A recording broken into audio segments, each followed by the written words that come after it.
Bonjour Monsieur Thévenot. Bonjour. Merci de nous retrouver aujourd'hui dans ce très beau parc de la Cour Roland. Je crois qu'aujourd'hui on pourrait peut-être développer sur vos ambitions pour la ville et votre programme. Écoutez, j'ai été maire adjoint pendant 5 ans et je considère que nous n'avions pas eu le mandat de bétonner la ville et de la brader aux promoteurs. Pour moi, Vélizy, c'est une ville familiale et nous devons retrouver en fait cet esprit village. Cela fait plus d'1 an que nous venons à la rencontre des Vélizyens à travers du porte-à-porte, des réunions d'appartements. Et il y a 3 priorités qui se dégagent, qui sont retrouver un urbanisme maîtrisé à la vélizyenne, en finir avec la galère des transports et préserver notre sécurité. Je vous en prie, dites-nous un petit peu plus sur ce projet d'urbanisme que vous avez pour notre ville. Pour moi, Vélizy, en fait, on doit voir l'urbanisme de manière générale. L'urbanisme, en fait, on a la chance d'avoir un urbanisme équilibré, avec une ville agréable à vivre. On n'a pas un premier prix d'architecture, mais chaque quartier est agréable. Vous avez des bâtiments à taille humaine, des espaces verts, des services de proximité et des écoles.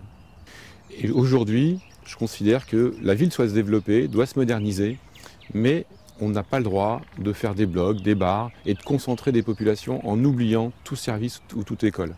Et il y a notamment le projet Louvois qui est un projet emblématique dans lequel il va falloir qu'on se préoccupe dès notre élection, où nous allons le revoir et on a déjà proposé en concertation avec la population, avec les commerçants, les médecins, tous les acteurs de la dalle Louvois pour faire de ce quartier un exemple de ce que peut être une ville moderne à Vélizy, mais tout en conservant son cadre de vie, ce qu'on a même appelé en fait une cité-jardin, à l'exemple de toutes les rénovations urbaines qu'il peut y avoir autour de Vélizy.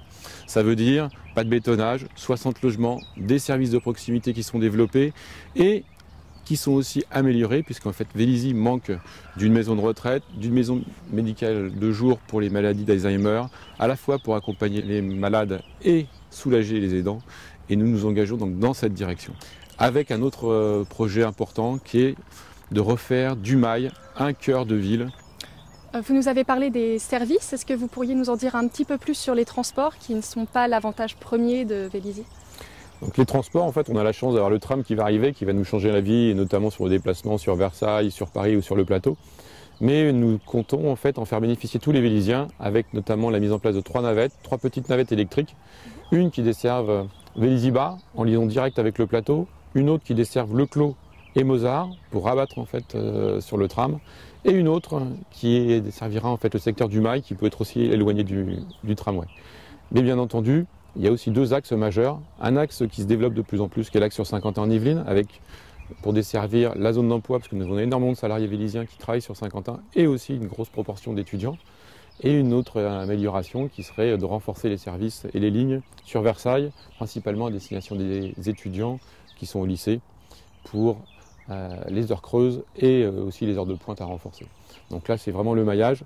Et on ne va pas oublier bien sûr la liaison avec le pont de Sèvres, Vélizy-Courtabœuf, mais qui là, en fait, est lancé par des études avec la Société du Grand Paris. Il y a aussi quelque chose en complément par rapport à la navette des seniors. Aujourd'hui, il y a une navette des seniors qui permet d'aller les chercher de point à point, mais qui ne dessert que Vélizy. Et on a de fortes demandes en fait pour pouvoir aller faire des actes administratifs, aller à l'hôpital, soit en visite, soit pour des consultations. Donc là, on l'élargira sur ces services aux villes voisines telles que Béclair pour l'hôpital, Mignot, donc Versailles et les villes environnantes. Nous avons reçu dernièrement les chiffres de la délinquance et nous avons notamment observé une augmentation du cambriolage sur toute la France, mais il me semble que c'est un problème qui touche également notre ville. Oui, Vélizy reste une ville calme, une ville paisible, mais il faut être vigilant. Et là aujourd'hui, il y a un déni, notamment sur ces chiffres, puisque si on regarde les 10 derniers mois, il y a une augmentation de 28% de la délinquance, principalement les cambriolages et les vols de voitures.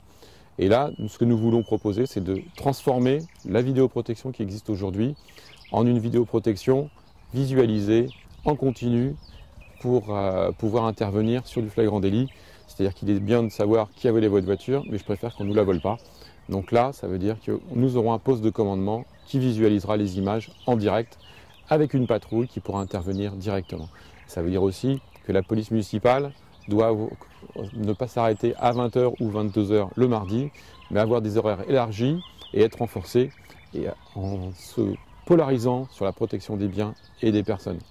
Il n'est pas question de mettre des radars qui ne servent à rien à certains endroits. Par contre, au niveau des écoles, ça peut être utile. Donc le but, c'est d'avoir une police de proximité qui soit appréciée et attendue par les Vélysiens.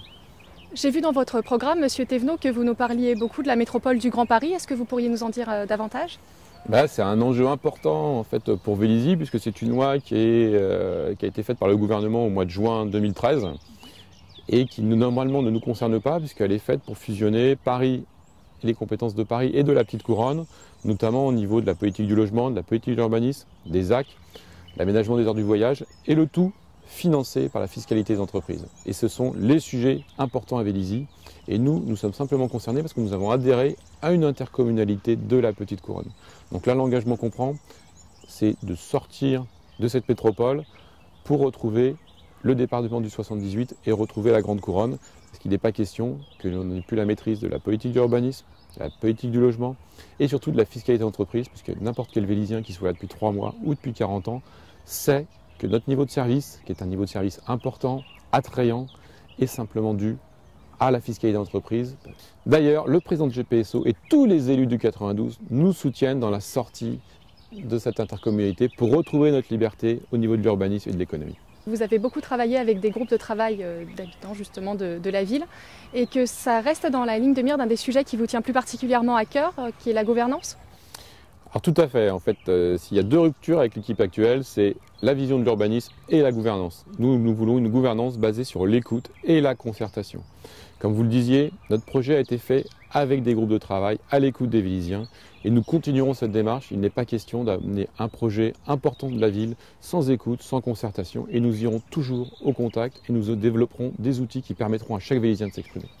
On a parlé de quelques points importants aujourd'hui, mais j'imagine que le programme que vous présentez est bien plus étoffé. Bien sûr, en fait, et j'appelle en fait tous les Vélysiens à se plonger dans le programme qui leur a été distribué, puisque nous abordons et nous souhaitons améliorer toute la vie associative qui me tient à cœur, bien entendu, mais aussi la politique en direction des seniors, de la petite enfance, de la jeunesse, toutes nos actions de solidarité, et bien entendu le développement économique qui est notre première richesse et qui permet en fait d'avoir tout ce niveau de service.